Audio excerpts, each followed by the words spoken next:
Balitang Express. Balitang Express.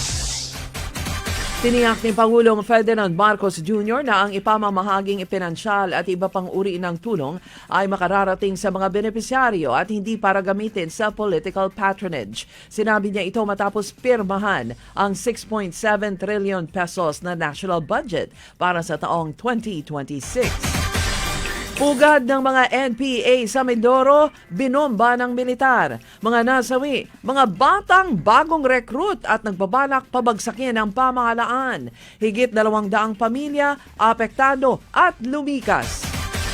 Nasa kritikal pa rin ang kondisyon ng Pinoy na si Kian Kaiser Talingdan na nabiktima ng sunog na naganap sa Le Constellation Bar sa Crans, Montana, isang ski resort sa Switzerland. Ayon sa ina, na nagtamo si Kian ng matinding pagkapaso sa kanyang mukha, kaliwang bahagi ng katawan, dibdib at paa. Tulong ng gobyerno, hiling niya.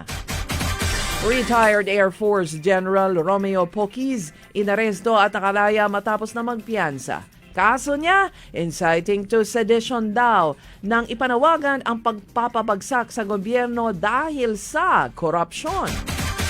General Poquiz nagsabing tuloy ang laban, di daw siya titigil hanggat hindi nahuhuli at nakukulong ang mga kurakot sa gobyerno.